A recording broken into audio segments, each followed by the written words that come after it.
सुप्रभात।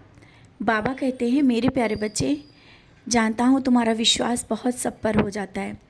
कुछ ही पलों में सबको तुम अपना बना लेते हो और उसके सुख और दुख का ध्यान रखते हो। किसी के आंसू नहीं देख सकते हो, लेकिन विश्वास करो, इतना भी मत करो कि बहुत कुछ गंवा दो। कुछ दिनों में ऐसा हुआ है तुम्हारे साथ, और अब भी सतर्क रहो। तुम सबके लिए करते हो, लेकिन कभी कोई तुम्हारे द्वारा कुछ गलत चीज़ें ऐसी करवा देता है जिसे तुम्हें बाद में पछतावा होता है। या हो सकता है कि तुम्हें किसी ऐसे काम में फंसा दिया जाए या कुछ ऐसे काम हो जाए जिसके कारण तुम्हें बाद में पछताना पड़े। अभी से सतर्क रहना बहुत ज़रूरी है।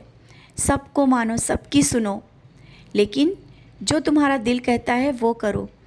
ऐसा नहीं कि किसी के कहने पर वो कार्य करने लगो।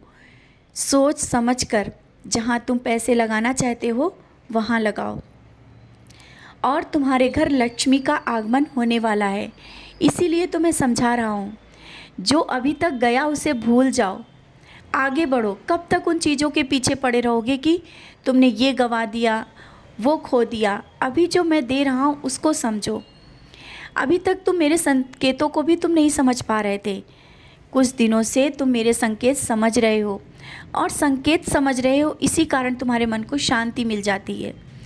तुम जब अशांत होते हो ना, मैं किसी ना किसी संदेश के माध्यम से या संकेतों के माध्यम से मैं बता देता हूँ कि मैं तुम्हारे साथ हूँ।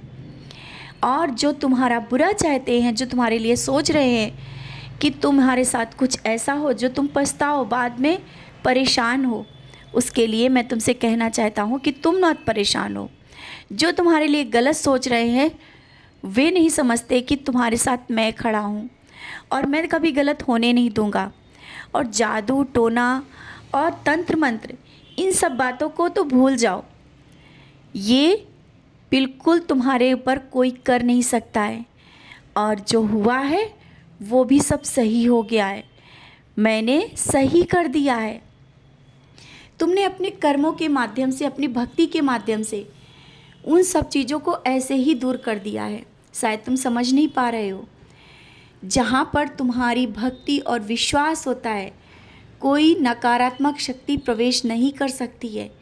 भले ही किसी ने तुम्हारे बारे में कुछ सोचा हो, लेकिन कुछ भी नहीं कर सकता है।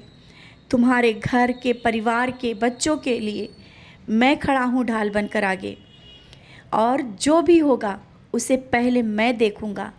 तो तुम निश्चिंत रहो कि कोई तुम्हारे घर और परिवार पे नज़र रख रहा है, बुरी नज़र लगा रहा है। माथे पर ऊदी लगाओ, बच्चों को भी ऊदी लगाओ, और घर से बाहर जाने से पहले बच्चों को भी ऊदी लगा दिया करो, क्योंकि यही रक्षा कवच है, तुम्हारी रक्षा करता है, बच्चों की रक्षा करता है। और किसी की शारीरिक परेशानी को लेकर के परेशान हो ना, परेशान मत हो। तुम ऊदी पानी में डाल करके दे रहे हो ना, और माथे पे ऊदी लगा रहे हो विश्वास के साथ। मैं फिर से कहता हूँ कि तुम्हें चिंता करने की कोई ज़रूरत नहीं है। तुम अपने कर्म कर रहे हो, बस इतना याद रखो। हर एक जगह तुम्हें सफलता मिलेगी, और जो बीमार है ना वो बहुत जल्दी स्वस्थ भी हो जाएंगे। तुम्हारे घर के अंदर कोई बड़ी बीमारी आ ही नहीं सकती है। तुमने जिस तरह से मुझ पर विश्वास किया है ना, आज फिर से तुम्हें याद दिलाना चाहता हूँ कि यही विश्वास कभी भी तुम्हारा टूटने नहीं पाएगा, और विश्वास मजबूत होता जाएगा। इस दीपावली में तुम्हारे लिए विशेष उपहार लेकर के आ रहा हूँ तुम्हारे घर। तुम्हें बहुत ही करीब से आशीर्वाद भी देने आ रहा हूँ। मेरा इंतज़ार करना, मैं हर पल तुम्हारे साथ हूँ। और कल का दिन तुम्हारे लिए विशेष है, और मैं भी कह रहा हूँ हाँ विशेष है, क्योंकि कल कुछ विशेष तरह से तुम मेरी पूजा करना चाहते हो ना, कर पाओगे। और उपायों में मत पड़ना, सच्चरित पढ़ लेना, मुझे याद करना, नाम स्मरण करना, यही बहुत है। ज़्यादा उपायों से तुम्हारा मन विचलित हो जाता है, और ये तुम जानते हो। फिर क्यों इन उपायों में पढ़ रहे हो? कोई उपाय करने की ज़रूरत नहीं है। सिर्फ नाम स्मरण, ध्यान और सच्चाई के साथ जिस तरह से मुझसे जुड़े हो उतने ही रहो। ज़्यादा करने की कोई आवश्यकता नहीं।